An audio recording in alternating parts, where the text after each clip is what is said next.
John, he'll be here shortly. I know. We talk about J.J. Redick. And Right. I asked the question. I didn't say he should be fired. Okay. Just said, is he the coach long term? Yeah. Part of that is J.J. was brought in to coach LeBron and AD. Then things changed. How does Luka feel about J.J.? Well, So isn't that partly Luka's decision moving forward down the road? Yeah, they were teammates in Dallas. I do.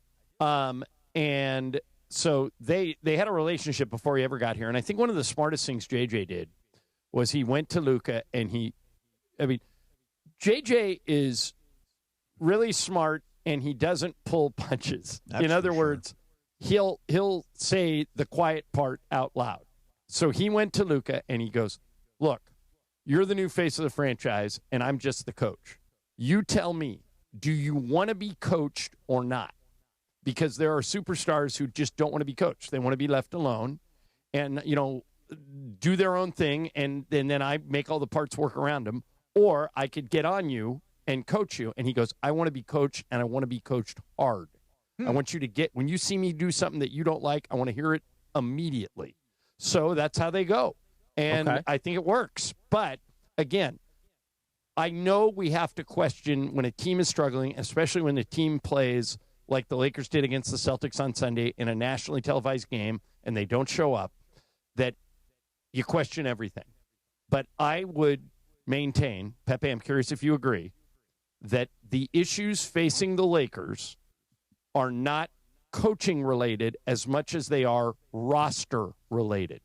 We have a top-heavy roster by no one's fault.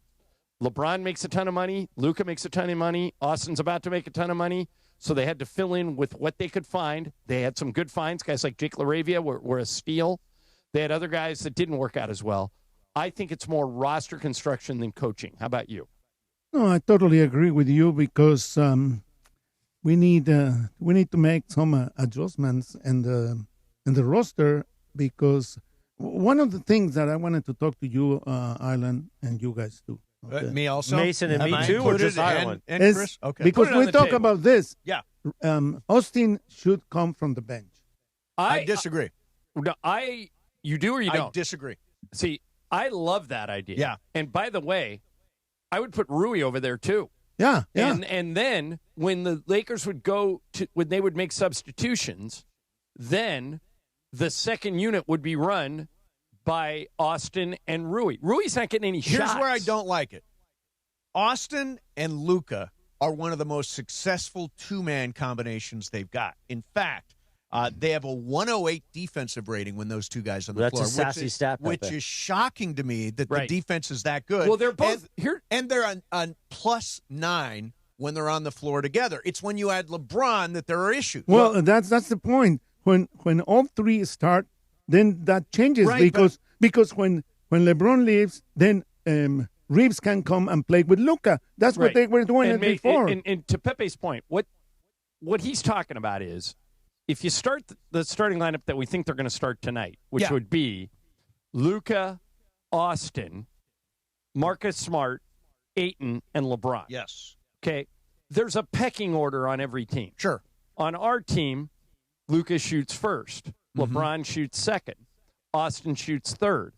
If you take Pepe's suggestion and move Austin to the bench and you bring him in for Luka or LeBron, the worst he's going to do is shoot second. See, I think in an ideal world, and I know this sounds stupid, but I would like to see LeBron come off the bench. Ooh. Obviously, it That's would never never gonna happen. will never happen, but that is pretty stupid. If you look at the three together, they're a net negative. Good job, when they play together, it's negative. When it's LeBron and Luka, it's negative. When it's LeBron and Austin, it's negative. Your idea isn't as crazy as you think it is.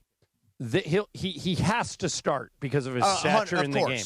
But once you start and play the first 5 minutes, then you can mix and match any way you want. And all I'm saying, when he's out there, without those two guys, he's a +9. Yeah. So, honestly, why not stagger those guys in a way that when you get the bench crew out there, that LeBron is the guy that's with them, and keep Austin and Luka together? It's your most successful combination. What is the first substitution the Lakers do most of the time? They take LeBron out at the 6-minute mark. And if you take LeBron out and then you put Austin and Luka are going to be there for which is great.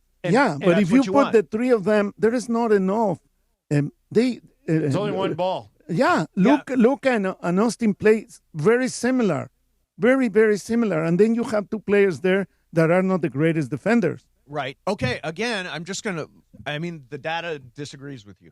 Well, those numbers, so you can spin to say anything. For example, sure. Michael and Stu Lance, hate plus minus. Hate it. They say it's the most misleading stat in the game, and they both played in the NBA. I didn't. I 1,000% agree with them. Plus minus in an individual game is meaningless. It's meaningless. But if you look at it over a long haul, if you look over hundreds of minutes, it does tell you something. I've always appreciated that stat. Yeah, in the middle of the game. In the middle of the game, it's like, I don't. In the middle of the night. Yeah.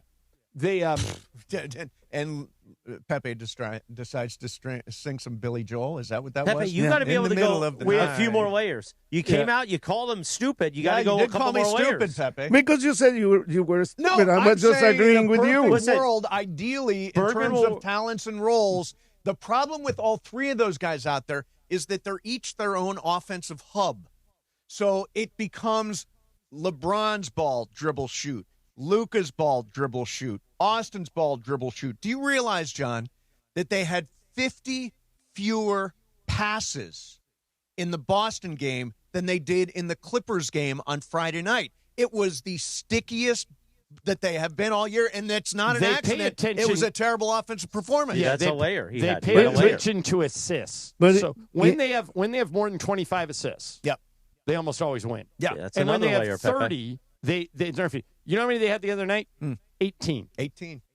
Go work with Bergman. He's been working with Travis a lot and me about content generation. He can help you with creating more layers. Wait a second. Yeah. You are looking at the game in a different way that I look at the game. Correct. Okay. Yes. And I'm watching the numbers, and I agree with John.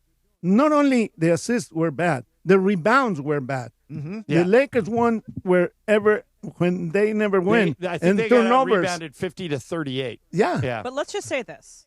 That was good. LeBron Pepe. will never come off the bench. Correct. That is not. He's never going to do that 100%. because it is a star effing driven town. Yes, it catered is. to their stars. There's no way that LeBron will come off the bench. Agreed. He's not going to be a sixth man. It's never going to happen. I threw it out there as in an ideal world. We don't live in an ideal world. I think, honestly, those three guys together don't make sense offensively. Maybe that's an issue because you know that the Lakers will never try that. Because even though it might be the best option by what you're saying, by the numbers, the Lakers will never try that because they're afraid to do this to LeBron. Of course, and you can't do it to LeBron. I wouldn't do it to LeBron either. All I'm talking about is their skill sets and the way they fit together and the success that they've had this year and the failure. We can get to the Mason plan without LeBron not starting. That's a double negative. Start LeBron, and then 5 minutes into the game, you can mix and match any way you want. That's what I want. So what you're saying, people are focusing on, well, Mason's an idiot. He's stupid. He says don't start LeBron. You can start LeBron. Right.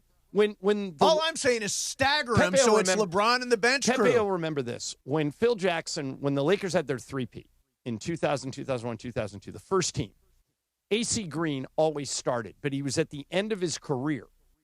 And they wanted out there because they knew they could give him 10 good minutes, so they wanted him out there for 5 in the beginning and 5 at the end. Right. But once he started and played 5 minutes, he was kind of out of that rotation. And you could do that. All I'm saying is stagger the minutes. But That's Austin, doable. The Austin-Luka combination has been really good. Weirdly, defensively, it's been good.